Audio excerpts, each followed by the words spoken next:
everyone. I hope you guys are doing good and utilizing your time in this lockdown period in studying. Okay guys, so the last video I've spoken about the basic of the charges, property of charge and the Coulomb's law in its basic format. Today I'm going to do some questions from the Coulomb's law. Alright, so the first I'll start with the basic questions and then probably I'll move on to the slightly good questions. Now before I start, I just want to tell you a couple of things about the limitations of the Coulomb's law. Well, the Coulomb's law is applicable only for the discrete particles. It's not applicable for the extended particles, right? That's one thing. Means if I have units, discrete charges, yes, we can apply the Coulomb's law. But when we have, let's suppose, a rod of charge, probably a ring of charge, then we cannot apply the Coulomb's law directly. Though we'll discuss how to apply that using, integral mass system. Anyways, second thing, when the charges are moving, the Coulomb's law is not applicable. But there is a small catch. If both the charges are moving, then we cannot apply the Coulomb's law. But if one of them is fixed, static, and the other one is moving, yes, we can apply Coulomb's law. Okay, let's start with the very basic questions. When we have multiple charges placed together and we need to find the force on one because of the other. Alright, so let's say example 1. We're going to try and be more quick, in order to cover up more and more numericals. Let's say I have charges placed at the vertices of an equilateral triangle. Let's assume this is triangle ABC of side length A for apple. I have a positive charge, let's say plus Q at vertices A, vertex A, and plus let's say negative Q at vertex B, and one more charge, let's say at C, which is plus Q. I need to find the total force, the net force acting on charge Q at place at C because of these two charges.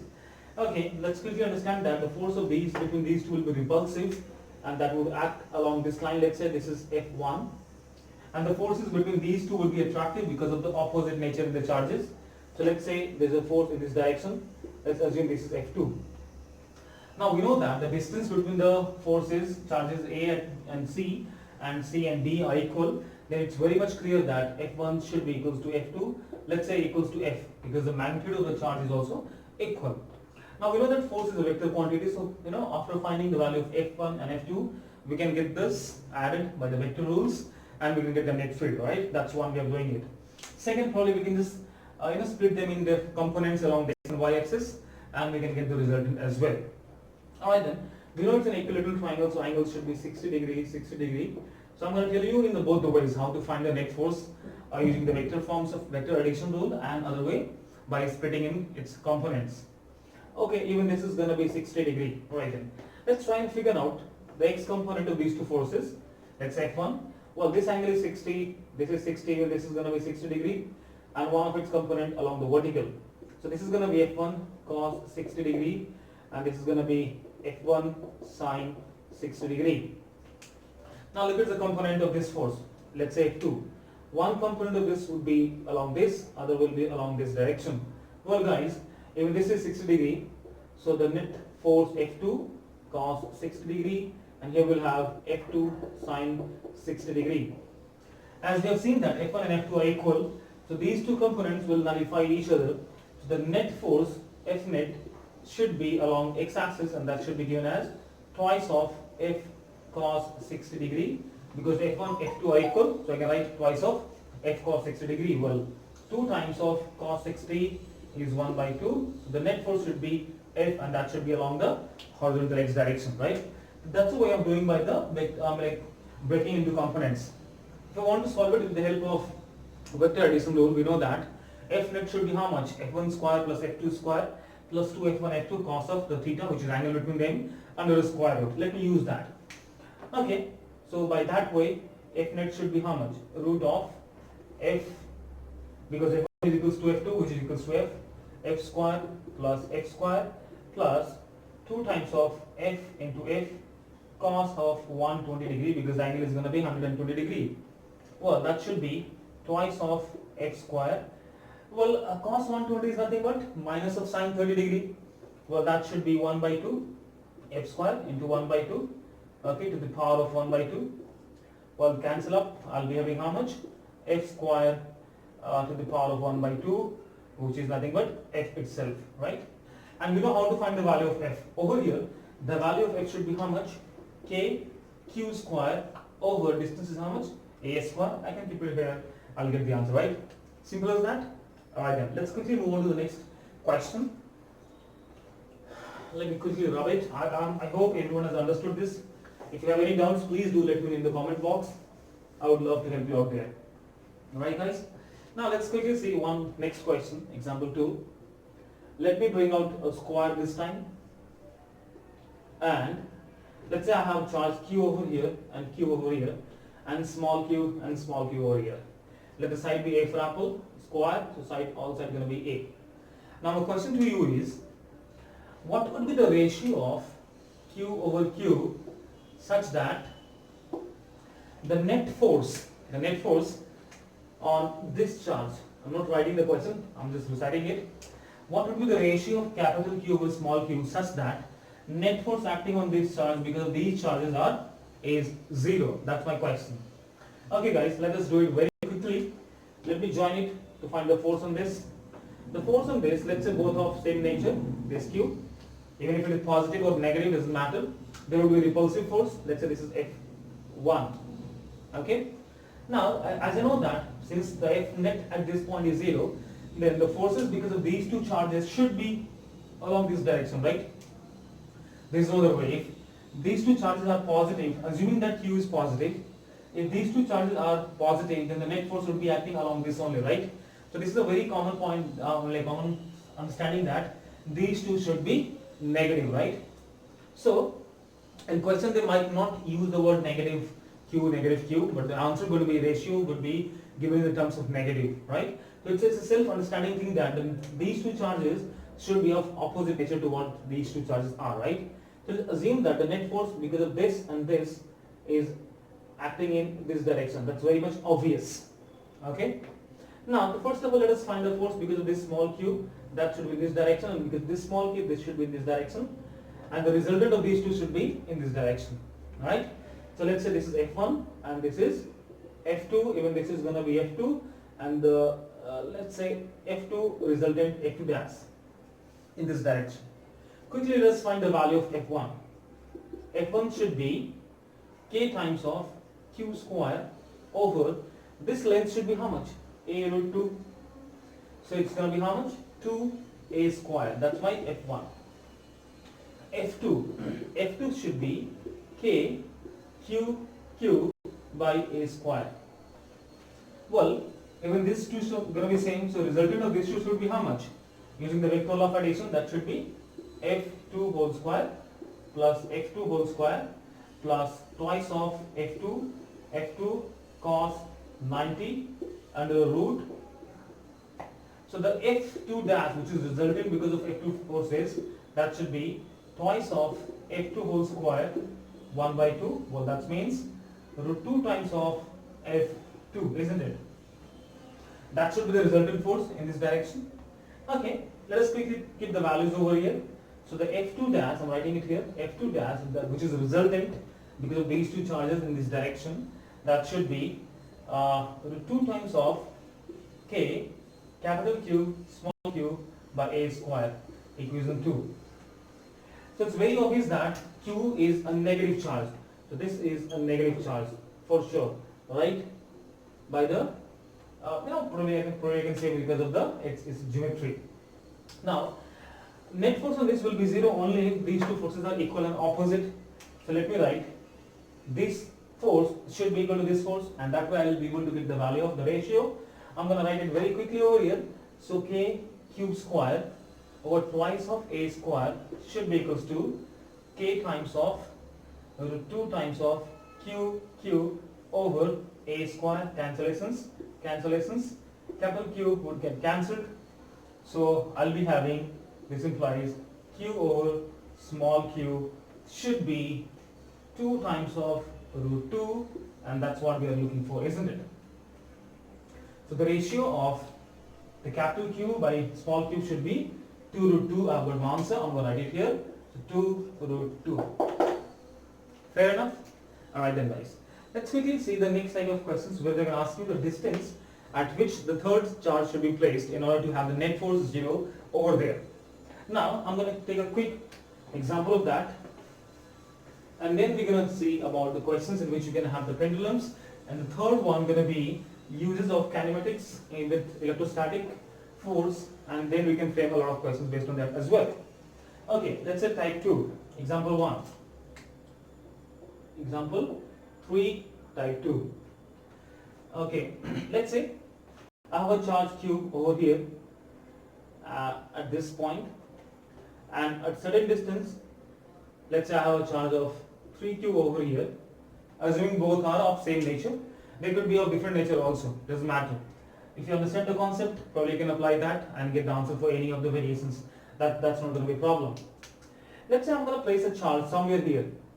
I'm looking for the value, let's say for the distance is x, at which the charge must be placed in order to have the net force 0 on that. Let's say the distance between these forces is d. These charges, is d. I'm going to place a charge, let's say 1 coulomb of text charge. It could be of 10 coulomb or whatever, doesn't matter. Ultimately the net force should be 0 on that. So assuming that this is positive in nature, so forces because of this on this will be in this direction, let's say that is F1, and because of this it should be in this direction, let's say F2. Okay, do not go on the position that it's appearing closer to that. No, I just put it randomly. I know that this is a bigger charge, so this will have more influence to a greater area reason. It means this charge should be close to this in order to have the equal force. That anyways we'll get to know about that. So I know that since the net force is 0, F1 plus F2 should be 0. Understanding the vector law, if I'm taking the right as positive, the left has to be negative. So I can say F1 minus F2 should be 0, which implies F1 should be equals to F2. Let us quickly put the values as per the Coulomb's rule. F1 should be how much? Probably K Q into 1 coulomb. The distance is how much? X square. That must be equals to K times of 3 coulomb into this 3Q, and distance is D minus X whole square. The net distance is D, is going to be D minus X whole square. K would be cancelled, Q would be cancelled. I'll be having D minus X whole square equals 3x square, right? Easy to understand over here. There's nothing like big deal over here. Now I just want from the value of x, so I can just go ahead and simplify this. If this any value is given, already I can just put the value, get the answer. Anyways, so what I can do is I can expand it.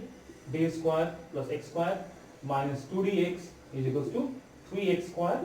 So ultimately what I'm going to have is 2x square plus 2dx plus d square is equals to 0, and I'm going to solve it and I'm going to get the answer. Simple as that. Alright then, so this was a question in which we had to find a distance in such a way that the net force acting over there. Alright then, let's see more questions based on this. Okay, so in this question we have understood that there is one point at which the equilibrium can be achieved. So now let's see a couple of outcomes of this. Let's say if I have a charge q over here and again one more charge q over here. If these two charges are of same nature, then the point of equilibrium will be in between these two. Fair enough? It cannot go outside. It cannot be on either side of this. For example, let's say I'm having these two as positive charge. It could be of the negative charge also. So the idea is when these two charges are of same nature, then the point of equilibrium will be in between these two. Let's say for instance, if I have a point over here, a charge over here, then force on this, because of this would be in this direction, and because of this again in this direction. So it's very clear that equilibrium will not be achieved. And the same goes along over here as well. The force on this, because of this, will be in this direction, and because of this will be in this direction. And there will be a single point of equilibrium, right? Now let's say of different charge. Let's say this is plus and this is negative charge. Now let's see where we can achieve the equilibrium. Okay, if I choose any point in between these two, because of this the force will be repulsive, and because of this the force will be attractive. It means the equilibrium cannot be achieved in between these two sorry, if the charges are of opposite nature. So it's very clear that the point of equilibrium will be in this side or in this side. Could it be in both the sides? No, never. We can have only one point of equilibrium. Sorry. Now let's say this is, let me choose a point over here. If the point is here, Then the force, because of this, will be attractive in nature, that would be here, and because of this it would be repulsive in nature, that should be in this side. Agree? Well, now it depends on the magnitude of the charges. Let's say for example I'm going to keep it negative 3q. Now you can see that the force of attractions over here, because of this, will definitely be weaker than the force of repulsion. Okay, let's say I'm going to choose a positive charge at this distance. Let's say over here r, some charge q naught. Then the force of attraction, because of this, would be stronger compared to this, isn't it? Because I know that force is nothing but k times of q1 q2 by r square. Because of this, I'm going to be having k q naught into 3q over r square, and because of this, the repulsive in this direction, let's say f repulsion, that should be k q naught. If I choose the distance between them is x, that would be x plus r whole square. Well, definitely I can see that this charge is bigger, this charge is smaller, this distance is bigger. Well, this means this is going to be always smaller than this, right? So this point equilibrium cannot be achieved. We cannot achieve the equilibrium on this hand side. So now let me try and go this side. So yes, in this side the force of repulsion could be equal. It could be equal because of the force of attraction, because of this, could be equal to the force of repulsion by this, right? So now I got to know that the point of equilibrium will be in the side of smaller charge. Fair enough? So these are the three points that you guys should know. The first point I'm going to repeat, that there will always be a single point of equilibrium, no matter what is the nature of charge. If the nature of charge is same, the point of equilibrium will lie in between them.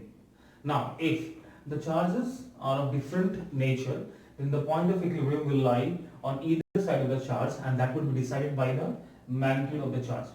So the point of equilibrium will lie along the charge of smaller magnitude. You guys can pause the video and write down in your language. Alright, so that is the case about the equilibrium of charges when we are in the same line. The third point, you should know that the point of equilibrium will always lie along the line joining the charges, right? I cannot have any point other than on this line to have equilibrium. Fair enough? I cannot have equilibrium at this point or that point. That always is going to be lying on the line joining them, right? So this is the case of three particle charges, and we are looking for the equilibrium of one. Okay. Now one more point, that the point of equilibrium, the distance, is independent of the value of the charge at this point. Even if I choose some 10 coulomb or 2000 coulomb over here, the point of equilibrium will still be same, because electrostatic force is action reaction pair, right? So it does not depend on the value of the magnitude of the charge kept over here. Okay. Now let's see one more example where we have where we will focus on the equilibrium of all the three charges. As of now, I was only focusing on the equilibrium of this particular charge, right? Okay guys, so let's have an example where we're going to check about the equilibrium of all the charges, right? Okay, so let me make a question for you. Let's say I have, example, probably 6th. I have a charge Q over here, and let's say a charge 4Q over here, assuming both are of same nature. Now, my question is where the third charge should be placed, so that all three charges are in equilibrium. Note the question, where the third charge should be placed so that all three charges are in equilibrium. Now, and also what should be the nature of the charge, right? Magnitude is irrelevant. I don't have to care about the magnitude. That does not matter. Even if it is probably of any value, still it's going to be same. So what we can find is the nature and the position of the charge, right? So the question should be, what should be the nature and the position of third charge so that each and every charges are in equilibrium. Alright then, guys, if you want to get this pause and try it, or else let's have a look over here. Okay, I know that both of these are of same nature. So one thing is very clear, that the point of equilibrium is going to be somewhere in between these two charges, right? Now, second thing which I can actually understand, we can actually conclude from here that this has a bigger magnitude. It means the point of equilibrium would shift towards the smaller charge, right? So let us assume that that point is here. Let us place a test charge q naught over here. That could be of any nature. I have no idea as of now. Now let me try and figure out the nature of the charge, right? Well, distance could be easily achieved now by using the equation of electrostatic forces. Now let's assume that this is a positive charge, right? If it is positive, okay, this could be found, I can understand this could be at equilibrium. So what we need to do over here, we have to focus on the equilibrium of two charges. First, I'm going to focus on the equilibrium of this charge. With the help of that, let's understand this concept. With the help of that, I would be able to get the distance of that. That's the first thing. Second thing, I will look for the equilibrium of either of these two charges. Let's say, for instance, if I'm looking for the equilibrium of this charge, then this will automatically be, I would say, accomplished. The reason is, electrostatic force is an axion reaction pair, right? If I say that all the three charges are in equilibrium, it means the net force, F net on the system should be 0, right? So if force on this charge is 0 to be in equilibrium, and I'm assuming that even this is, I'm actually working on equilibrium of this charge, let's say the force on this is also 0, then by force, the force on this has to be 0, right? So I don't have to care about all these three. What I need to do, I need to focus on only two of these, equilibrium of this and equilibrium of this. Probably can just go ahead with this also, it doesn't matter, but the thing is, just focus on the equilibrium of two, things will be taken care of, okay? So let us try and solve it. So distance I can obtain from here, distance I can obtain. Looking at the nature, and let's suppose if it is positive, then this will have a force of repulsion, right, in this direction. And because this also will have a force of repulsion, it means this can never be in equilibrium if this charge is a positive test charge. Agree? So it is very clear that this has to be negative. Well, there could be a repulsion by this charge in this direction, and there will be attraction by this charge in this direction. So yes, there is a possibility of having equal and opposite charges. So yes, this could be in equilibrium. So one thing is very clear, the nature of test charge, nature should be negative charge. I'm very much clear about this. This Q naught should be negative, right? Now let us find the position. The second thing is position. For that, let's say the force acting on this, because of this, it is probably, let's say, negative, so in this direction. Let's assume this is F1, and because of this, let's say this is F2. The distance between them is, let's say, X over here. Now the distance between these two charges, let's say keep it as D. Okay, I want to find the value of X, simple as that. Okay,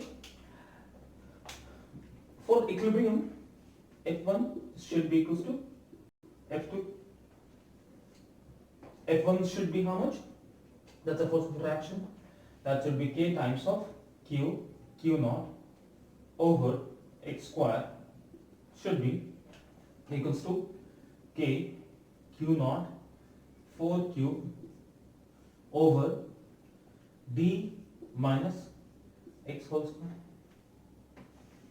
Well, I can see that we'll have a lot of cancellations happening. Q naught cancelled, K cancelled, Q cancelled. What I'm having over here is D minus X whole square is equals to 4X square. So this is going to give me, if I want to know the value of X in terms of D, I can probably go ahead and solve like this, that D minus X could be plus minus 2X, right? So let's see the two part of that. When we have part 1, D minus X is equals to plus 2X. Then this should be how much? 3X. It means X should be D by 3. Now the second part says D minus X is minus 2X.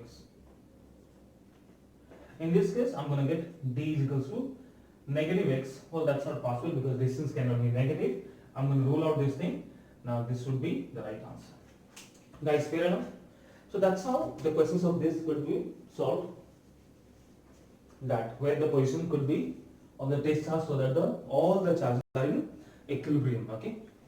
Now going ahead and looking at the different part of this, I can actually include SHM in this electrostatic. Well, SHM could be included in so many topics, so you should know SHM properly. And if anyone has issues with SHM, you can just go back and see my videos. I've uploaded a waste of one video, two videos on SHM. Alright, now let's see. Let's see one more question on this kind. I'm sure this is clear. That I'm going to quickly repeat one more time. So if the charges are similar, the equilibrium position is going to be in between these two. If they are different, if they are opposite charges, then the equilibrium position is going to be lying either of the side. Well, that would be defined. That would be decided by the charge which is having smaller magnitude, right? Okay, and the value of charge is irrelevant. That does not decide the position. Okay, now let's see one more question on this, where I can actually bring some movement, some. Okay, talking about movement of the charges, we need to understand two things about equilibrium. We know that we have two kind of equilibrium, right? Stable and non-stable equilibrium.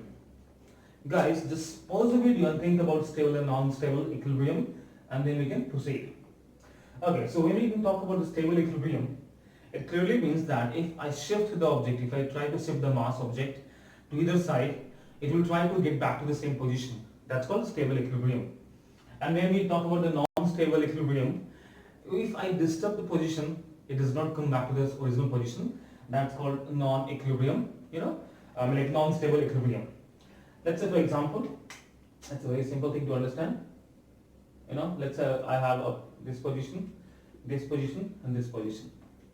If I shift this mass to the left or to the right, do you think it's going to come back to this position? No, it won't, right? As of now, it is at rest. But once I shift it towards left or right, it won't be coming back to the same position. It means this is not in stable equilibrium.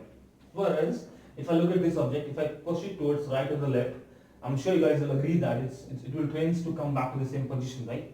It means this is in stable equilibrium. And this one again, if I push it towards right or left, it's not going to come back to the same position. So this is the kind of equilibrium, stable and non-stable. Let's have a question based on this. Let's understand electrostatic and the equilibrium to the next step with the help of this example. Okay, let's say for instance, I have charge Q, and let's say 4Q. Okay, I'll keep it Q as of now for the easy thing. Now let's suppose if I place a charge over here, Q naught, a positive Q naught, I'm sure that would be the point of equilibrium. Let's assume that the distance between them is 2L. Okay, at this point of time, if it is at L, this would be an equilibrium, right? Guys, tell me, which kind of equilibrium is this? Is it stable equilibrium or non-stable equilibrium? Alright, so let us discuss the nature of the kind of equilibrium this charge possesses as of now. Let us try and push it. How do we check the equilibrium? Let me try to push it towards right. Let me just push it towards right. Let's say it is here. The moment I bring it this side, the repulsion force by this will increase, isn't it? Because the distance is decreasing, and the repulsive force by this will decrease. So this force is increasing. It's a very clear indication that this charge will be pushed back towards its main position, right? And if I push it towards this, again the force by this will increase. It means that this will try to push it back to the main position. So this is a case of stable equilibrium. Alright. Now, if the equilibrium is stable, can I say this is going to exhibit an SHM, simple harmonic motion? Right? I can say that it's going to be SHM because it's going to move along this line itself. It will not cross this line. It's going to be coming, going and flowing back on the same line, joining the charges Q and Q. So there could be a question that, let's say, the mass of this charge is M and the value of charge is Q naught. And it is placed at the point of equilibrium in between the charges Q and Q, which are placed at a distance of 2L. My question to you, if Q naught is pushed slightly, it should be very small, slightly towards right, and then released, find the time period of this oscillation. Find the time period of this oscillation.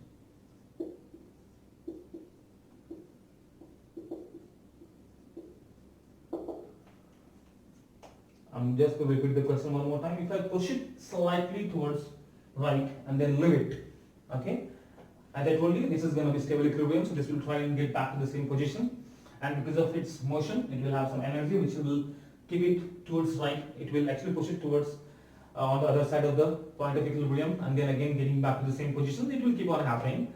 Well, so I just want to know the time period of that oscillation, right? Fair enough. Just pause the video, give it a try, and then we can just see it together. Alright guys, okay.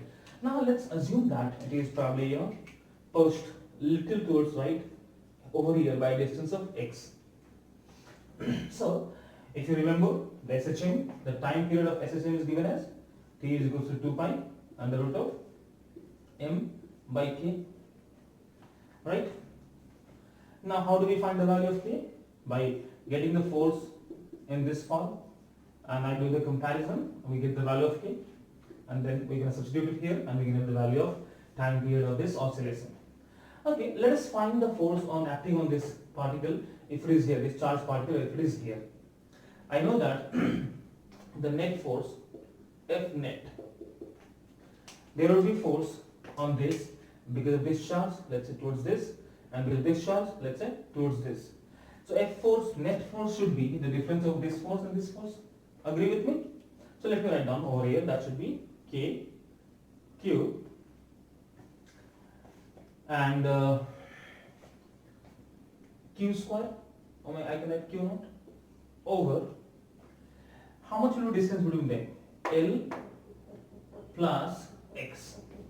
So L plus X whole square minus, because of this, K, Q, Q naught over L minus X whole square. That's the net force. So let me solve it. So the LCM of the denominator should be L square minus X square whole square. K, Q, Q naught could be taken out common. So K, Q, Q naught. Now if I solve it, I'll be getting L square plus X square minus 2LX minus L square minus X square minus 2LX. You can solve it. Not a big deal. So there will be cancellations, and I will be left with only K, Q, Q naught times minus 4LX over L square minus X square over whole square to the whole square. Okay, now let's do some approximations over here. Since in the question I have mentioned it very clearly that it is pushed slightly towards right. So can I just assume that, can I say that this value x is very small compared to the length, assuming L is more than x. If that is the case, can I say ignore this x in compared to L, and I would be left with, let me use this part of the board. Okay, if I use this comparison, if I use this approximations, the F net should be how much? K, Q, Q naught minus 4 L x over L to the power of 4. Guys, okay with this? Assuming that x is very less than L, so we can actually neglect it, we can ignore it. So this could be seen as minus of 4 K Q Q naught over L will cancel, LQ times of x. That is the net force. Now look at these two forces, these two equations. If I do the comparison, can I say that this part is the value of K? Can I say that? Very good. Now if I know that value of K, I can actually get the time period. So the time should be 2 pi n under root K. K is nothing but this much. So I'm going to have L cube over 4 K Q Q naught. And we are done with this. So we can bring up SHM also in the case of electrostatic. I'm sure this is clear to everyone, right? If if anyone has any doubt in this one, do let me know. I would help you with that.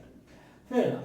Now, so they can actually ask you a very theoretical question that what kind of motion the particle, the charged particle, going to exist if I, probably bring it in certain sort of field with the different charges.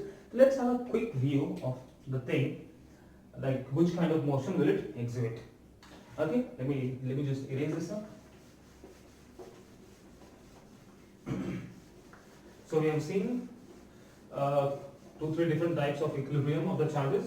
So these all comes under one segment.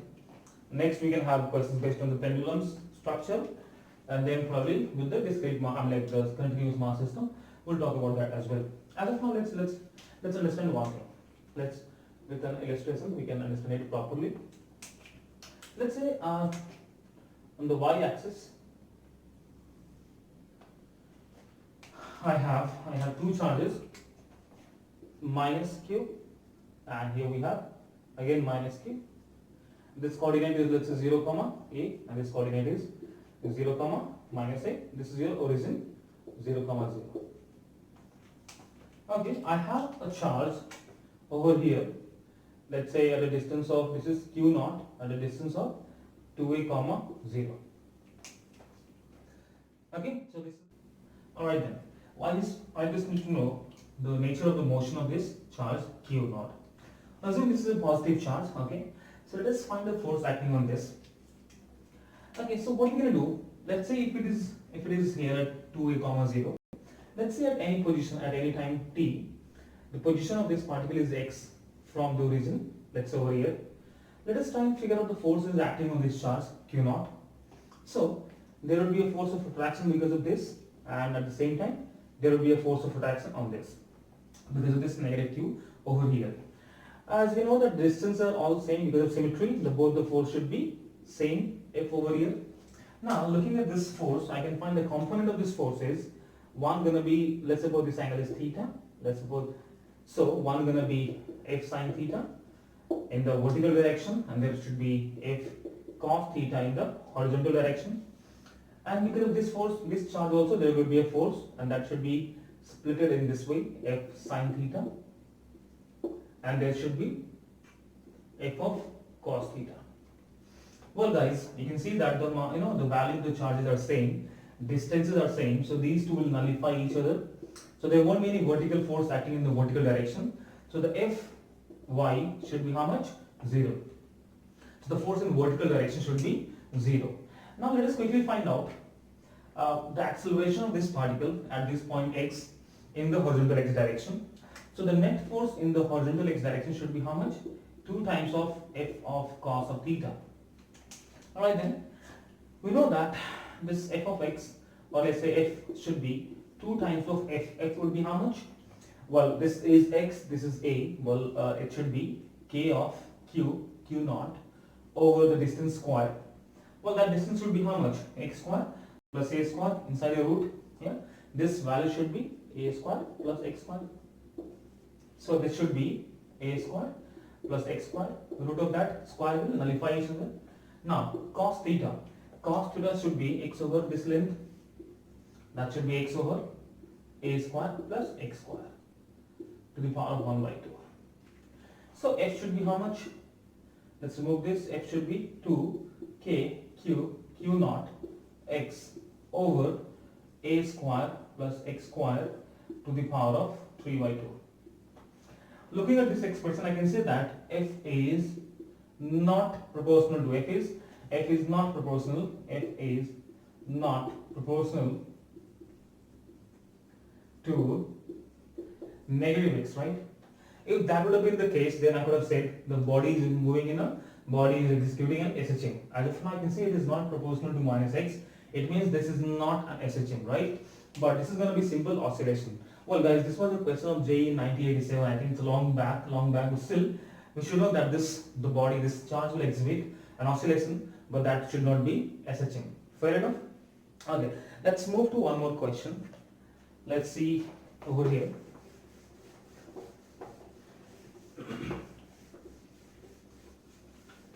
Now, I have a next example over here. Let's have a charge q kept over here, and another charge q, let's say, kept over here at a distance of, let's assume, x1. Okay. Okay. This one is fixed. Let's suppose this charge is fixed over here. This is fixed charge. It is not moving.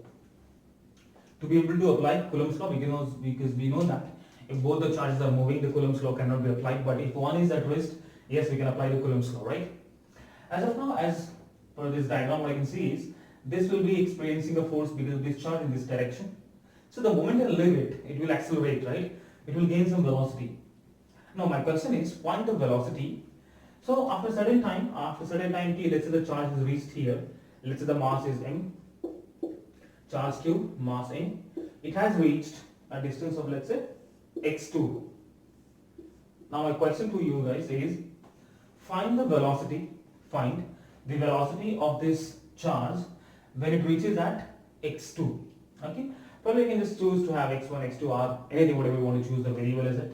So the question is, find velocity at x2.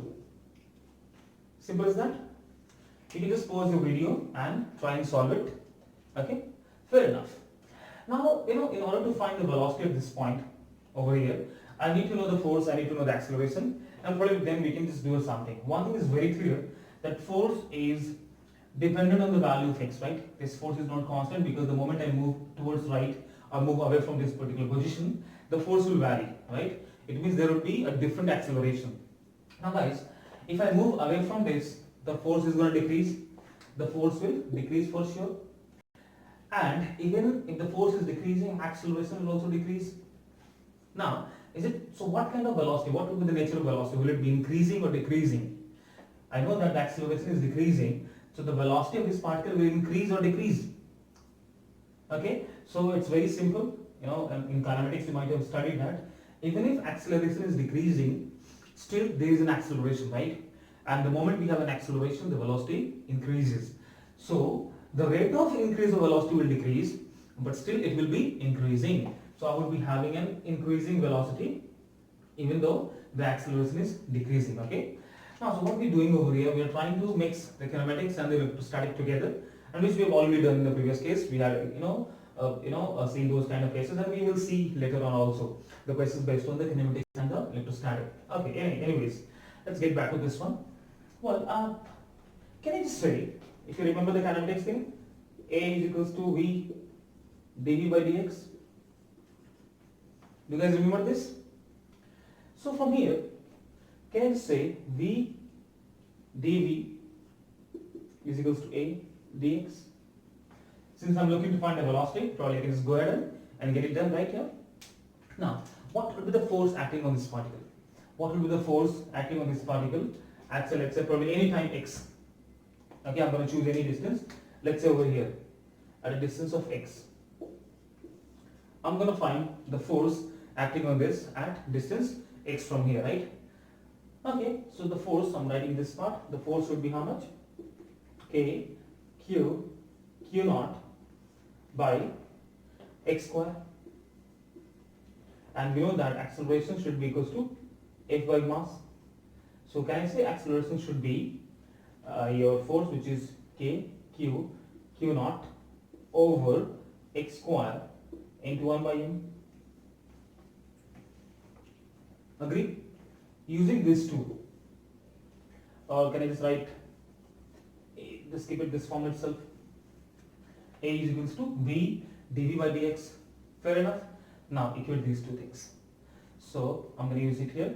So V dV by dx should be K Q naught over x square.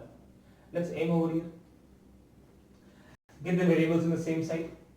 So here I'll be having V dV equals to K Q naught by m 1 over x square dx. Fair enough? Now we know that at this point of time, when I release it at, let's say, t is equals to 0, at over here at t is equals to 0, the velocity of the particle should be how much? 0. At the point when I release it, at the time when I release it, the velocity should be 0. At this point, let's say the velocity is v. So to get the value v, can I just integrate this part, entire thing? Let me fix the limit for you guys.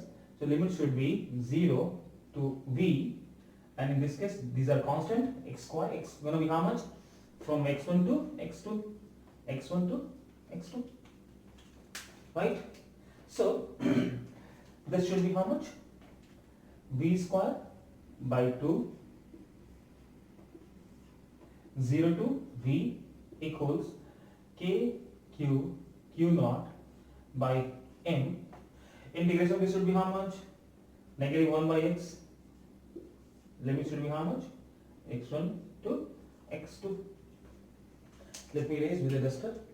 Okay. So, okay, I'm gonna erase this part. I think that would be sufficient. Okay. So, I'll be having how much? V square by 2 equals k q q naught by m integration. That will be how much? 1 by x1 minus 1 by x2 because it's negative sign. Fair enough. So the velocity v should be 2 times of k q q naught by m into x1 x2 into x2 minus x1. Right guys? So what I can see over here, that we can find the velocity of this particle at any time, after you released, and this is a use of nothing but kinematics and the electrostatic together. I hope it's clear to everyone. Okay guys, so what we can do now, we're going to see the next type of question, which is going to be the pendulum type. Okay, I'm sure this is okay with everyone. Note down please, and then let's talk about the pendulum type of questions. So today I'm dealing with more and more questions just to have you guys some clarity on this topic of electrostatic and how to apply the forces and all. Fair enough? So let's do it quickly. So here we have a kind of questions on the pendulum structure, I would say.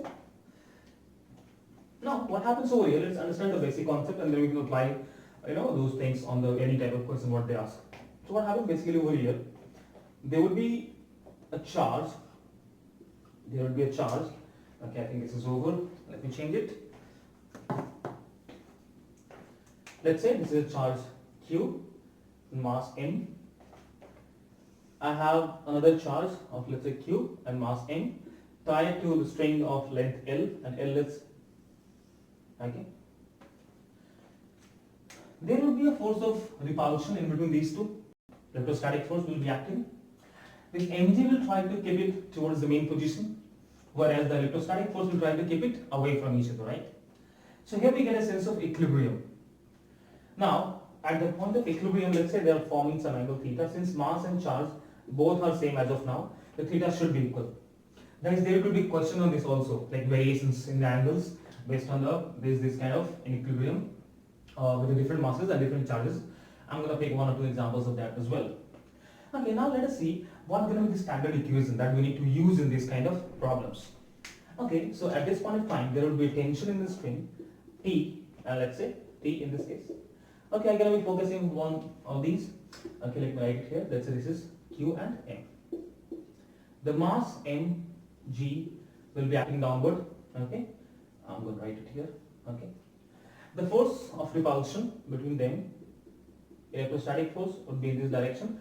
Assuming this theta is very, very small, okay, don't try to keep it big. Then this is going to be F electrostatic, that should be K Q square by this distance. Let's say as of now, R square. Okay, I'm going to find the value of R as well. Now, there would be a part of force of tension would be in this direction, and there will be a part of force tension in the vertical direction. Okay, so if I see that this is theta, this is going to be theta, so this should be T sine theta, and this should be T, sorry my bad, it should be T cos theta, and this should be T sine theta. Well guys, if it is L, this is theta, then you'll agree that this is going to be L sine theta, this length. Fair enough? So we're going to get two equations from here. The first equation is going to be mg equals T cos theta, and the second equation, this F electrostatic, which is kq by r. R is how much? L sine theta plus L sine theta. 2L sine theta whole square equals T sine theta. Entire questions will be revolving around these two equations only. Let's see the variables. We have mass, we have theta, we have L, we have Q, and all. So these are the four variables, five variables. Out of these, the two will be missing maximum, because we have two equations. So what maximum we can find is the two unknown quantities. So these, out of these, two quantities will be unknown to us, and we get to find those things. Fair enough? Okay guys, just a small question. Let's say I have this case. I'm going to use this part of the board. Let's say okay, I have two bodies. Let's say charge is Q1 M, and here we have Q2 M, and the theta is, let's say, theta 1 and theta 2. Assuming Q1 is more than Q2, can you tell me the relation of theta and theta 2? Okay. Now the second type of question, we can solve that meanwhile. Let's say I have same thing, a charge here, let's say Q1 M1, and this is Q2 M2. The conditions are Q1 is more than Q2 and M1 is more than M2. Let's have the thetas, theta 1 and theta 2. Now my question is, what would be the relation between theta in both the cases? Okay, try and solve it. Okay, coming with this question, since this charge is more than this charge, mass is equal. So the force on this would be, let's say, in this direction, and force on this would be in this direction. I know that electrostatic force is equal is the axial reaction pair. It's a central force as well. Both the forces are same. But we should know that what pulls it back. What pulls it back?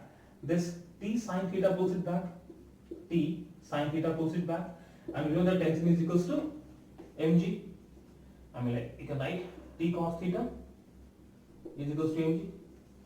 So somehow tension is dependent upon the value of mass, and of course theta is dependent on that. Mass is same in both the cases. It means the pulling force or the restoring force is same in both the cases. And if the masses are same, don't you think the angle will be same? Yep. So when the masses are same, no matter what is the value of charge, because it's axial reaction pair, right? The force is going to be equal and opposite. So if the masses are equal, theta 1 will be equals to theta 2. Alright?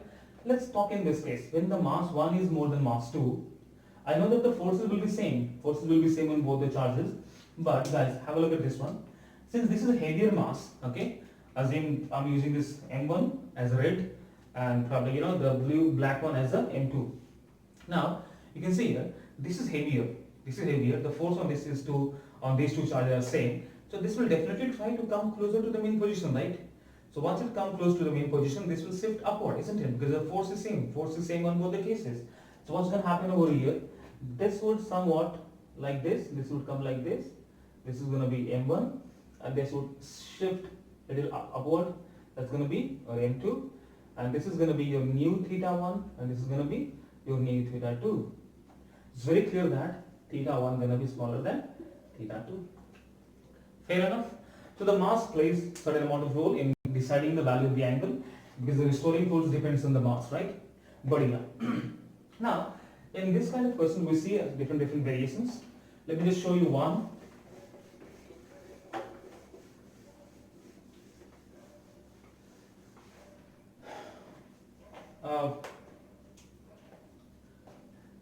Let's say I have a case like this.